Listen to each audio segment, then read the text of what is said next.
So hello everyone, it's me Josh back again with another video. It's been a pretty long while since I've done another video about anything recently. The last vlog that I know that I did was my birthday, but that wasn't really considered like a vlog, it's more like a thank you note. Maybe it was considered a vlog because my friends recorded what I've done after the birthday. We're now here in January, I think it's 18th of January 2025. It's some of my friends' birthday. I don't have any much time to film a lot of stuff considering the amount of storage that I have on my phone. At the same time that I'm already starting Norse course, I haven't done any vlogging this past few months. I can say my official vlog was when we arrived here in Norway, and now we're already on 5 months here in Norway, so it's been a pretty long while that I've been here. The last time that I've been in Norway was in 2016. If y'all might think that I've been in Norway between 2016 to 2025, I haven't been in Norway. If y'all believe that I was here in Norway between those 9 years, don't believe them, it's not true. I have done a lot of stuff during these past few months. I can say that I've gathered a pretty good amount of information from what I think about Norway as of now. This intro that I am recording right now is actually a couple of days later from the time that I've actually talked a little bit more on detail about what my impressions were here in Norway. So anyways, I'm now going to present to you what I have talked about last couple of days ago about my impressions here in Norway. I don't have any more time to film aside from being inside of the kitchen, so like why not just like conjoin the two things together.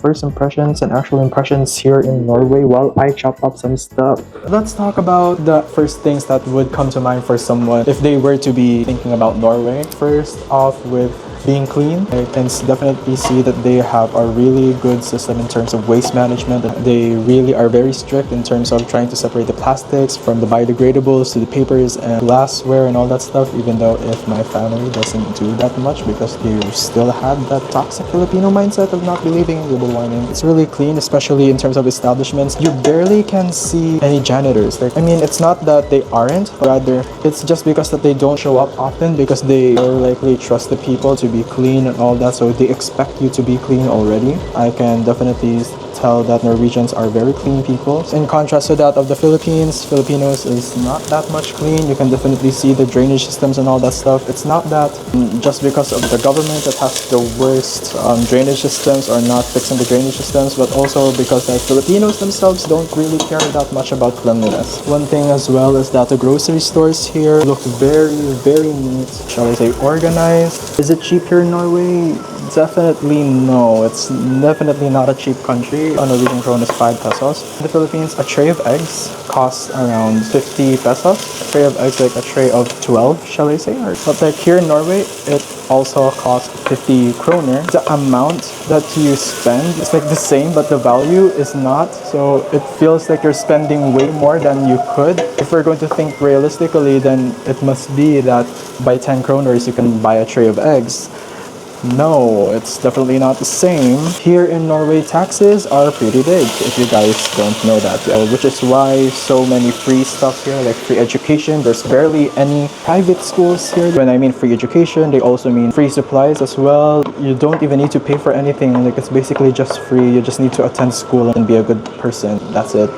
And the biggest things here in Norway, and is that how they try to handle their money. Let's talk about education, since we already tapped on education. It's like better, but like it's much more complicated because as a Filipino myself, we have only 12 years of school from kindergarten. Here in Norway, they have up to 13, and they are very specific in terms of that. If you want to be more focused, like you don't want to study that much in university, they will offer you this special strand once you go to the last 4 years of your school. As you can see right here, like this is how the system looks like. It's definitely a little specific, but actually much more better if you try to think about it realistically. Like the Philippines should have that, and you don't need to waste like around 12 years just so that you need to go to college and then some other jobs. Even though if you're just like a cashier or something, you need to be a college graduate. Like here in Norway, you don't even need to be a college graduate for most of the work that they have here. Plus, it's actually good paying, so you don't need to worry about like the cost of living here, because in the first place, cost of living here, it's like really high, but the thing is that your salary is also very high as well, so it kind of makes up for that. So most of the people think that if you are here in Europe means that you have more opportunities to buy stuff. Not really. It's because that even us are very far from Manila, yet still we have a lot of stores like Uniqlo, we have KFC, We have McDonald's everywhere. We have Jollibee. Norway doesn't have a lot of stores than what I expected. I expected that Norway will have like a lot of options, like a lot of clothing stores. I mean, there's still a lot, but it's not as much as the Philippines, at least more than Mindanao. But General Santos alone, the largest city near me in the Philippines, already has a lot of stores compared to Norway itself. And by that, I mean, if you guys don't know, that General Santos is actually the same size of Oslo City. And Oslo City is the capital of Norway. And General Santos is just around the 7th of the largest cities in the Philippines. If you guys don't know, Norway is around 5.5 million people, even though if the size is almost the same size as the Philippines. And the Philippines is around like 110 million people. So it's like a big difference there, you can see. Maybe that's why even though if they are a big place, they can manage their community better compared to the Philippines, because the Philippines has so many regions, so many remote areas. You cannot manage all of those like pretty nicely or neatly than what you would expect from a larger area but with lesser people. And if we are going to talk about like languages here, since we're already talking about countries, Norway has 3 main languages: Samisk, Bokmål, and Nynorsk. And if you want to study here in Norway, you need to study Bokmål. Even though if Norway is like really good in speaking English, you cannot avoid older people or some people in general that don't know how to speak English very good, especially if you need those specific people. It's easy to get rich here in Norway.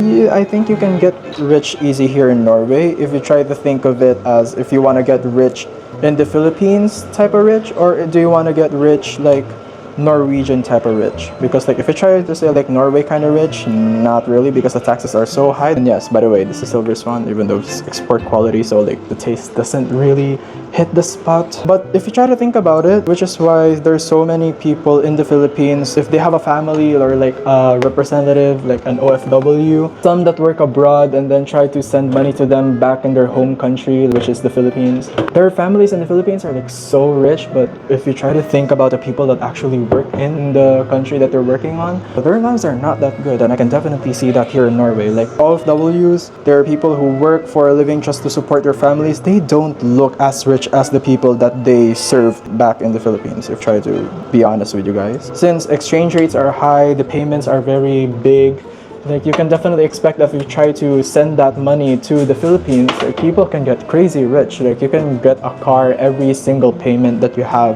even though if you're just basically like a janitor at a mall or something. That's one thing about like OFWs in general. Even though if you're a janitor here in Norway, you can still send a big amount of money back to the Philippines, but not as much as if you try to use the money that you earned as a janitor here in Norway. You're still low. You can work as the CEO or something, or like an engineer or a teacher. That can get you a little bit rich than what you, if you know what I mean. Anyways, I'm going to let this boil for a moment. Oh wait, the smell.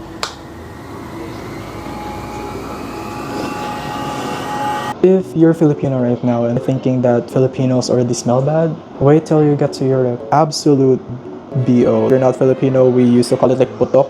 Pero kapag putok man ito, my goodness, hindi ito siya putok. This is an atom bomb. What do you say? People here stink really badly. Definitely not comfortable if you try to shower and then the outside is really cold. To us, even people in Baguio, I hope so, try to take a shower like at least once a day. But here, they take a shower every 3 days in as much as every week. And it's not like everyone has the genes to not have BO. Once I got here in Norway, I expect everyone to look like all bougie and all that stuff. Like some people are, shall I say like half of the people that I've seen are, but not all people smell fresh. If you had experience with BO in the Philippines, like that is just nothing compared to here in Europe. Let's talk about transportation while we're doing that. So transportation here in Norway is really nice compared to the Philippines. In the Philippines, we have tricycles and we have jeeps and we have buses, we have multicab. Obviously, we have planes and boats and all that. But since Norway is in Europe, they have much more advancements in terms of railroads, trains. Definitely a big thing for me as a Filipino to experience that. Trains being the equivalent of tricycles. No. Buses though, like buses, if you want to go from one place to another, you take the bus. But if you want to go like from one town to another, you take the train. And that goes a lower level in the Philippines. If you want to go from one town to another, you take the bus. But if you want to go from one part of the town to another, you take the tricycle. Walking culture here in Norway. People here walk a lot. They walk everywhere. It's not like the Philippines kind of walk, because first place, the Philippines, it doesn't have the best weather in terms of walking. The risk of having skin cancer because of the 40-degree heat sometimes. You might not want to try and walk all the time in the Philippines.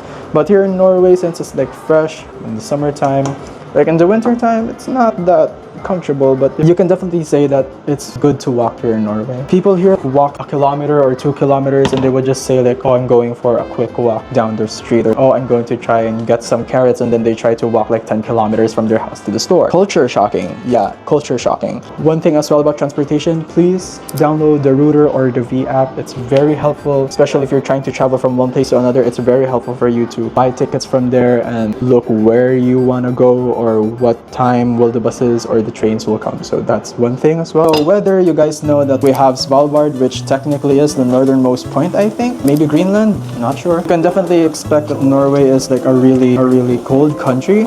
And yes, Norway is a really cold country for Filipinos, but if you try to think about it, it's not that cold if you try to think of how close it is to the North Pole. You can definitely say that we are supposed to be like freezing right now or under an iceberg, but not chill for Filipinos. More like freezing for Filipinos, but chill for Norwegians. We have winter and summertime changes, in which if it's summertime, they changes it to +1. Like let's say if it's 5 p.m., it's a summer, then they're going to change it to 6 p.m. Then if it's winter, then they would move it back an hour. It's not that much of a difference. Probably change it back to normal. No changes at all. No. Yeah, in terms of money, I need to go back on money. People here spend their cash through credit cards or online, like on their phone, or digital money, shall I say. I mean, you still have coins, you still have paper, but they don't really show up that much because most of the time it's card, and most of the shops here also offer just card as well. There are times where they absolutely won't take your cash at all. So definitely download those Gcash, Vips, and all that stuff. So anyways, those are most of the things that I will talk about Norway. There is still a lot of time to go. It's been only 5 months that I've been here, so I've never really had the opportunity to go in depth about